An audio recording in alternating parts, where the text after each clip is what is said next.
Bon les gars, vous avez fait le tuto pour la motif de l'échappement et des clapets.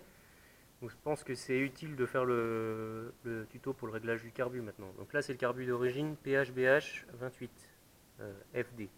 Donc après je pense que c'est tous les mêmes, c'est juste les réglages qui sont d'un sens ou de l'autre. Donc en fait une fois que vous avez modifié vos clapets par les Boyensen là, et votre échappement, forcément la carbu elle va plus être bonne, donc il faudra re-régler. Donc là Boyensen là ils disent que quand vous mettez ces clapets là, vous allez enrichir ça va enrichir le gicleur principal et ça va rendre pauvre le gicleur PowerJet de puissance. Donc en fait après ils disent ça sur la notice mais c'est pas forcément vrai, il faut faire des essais. Donc moi en fait vu que c'est une boîte à air de 80 d'origine, donc 80 Yamaha, elle était trop petite donc il a fallu que je reperce des trous.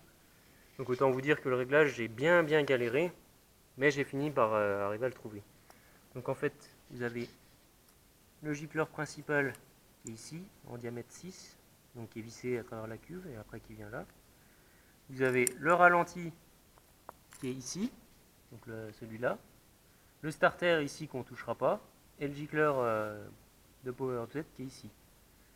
Donc moi, ce que je vous conseille, c'est de commencer par le principal. Donc moi, en principal, j'ai bien enrichi histoire d'être sûr. Donc j'ai mis un 148. Pour le ralenti, en général, ils disent de mettre un 42 sur les CRM. Moi, là, j'en suis à 45, mais je suis trop pauvre en fait sur la réouverture. Il faudrait que je mette un 48 pour tomber bien. Parce que j'avais essayé un 52, mais on est trop riche et ça me fait brouter dans les hauts régimes.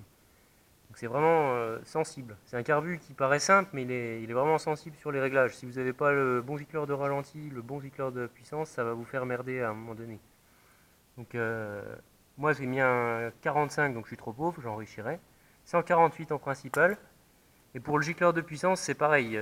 J'ai tout essayé. J'ai essayé 55, ça broutait. J'ai essayé 52, ça broutait. J'ai mis un 38, ça broute plus. Mais je pense être maintenant trop pauvre. Donc il faut mettre je pense 45, ça devrait être bon. Bah, voilà, c'est tout des petits réglages qu'il faut faire. Après, vous avez l'aiguille qui se règle aussi.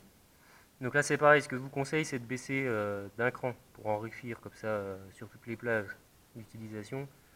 Au moins, vous êtes sûr d'être bien réglé. Puis après, pour régler les vis, vous avez la vis de richesse qui est là.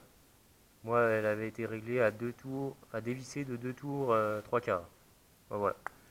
Dans tous les cas, vous faites des essais, vous faites des pointes, vous faites des accélérations. Si vous sentez qu'il y a un trou, c'est que vous êtes trop pauvre, donc il faut enrichir. Mais après, le problème, c'est qu'il faut arriver à savoir quel gicleur enrichir. Et chaque gicleur je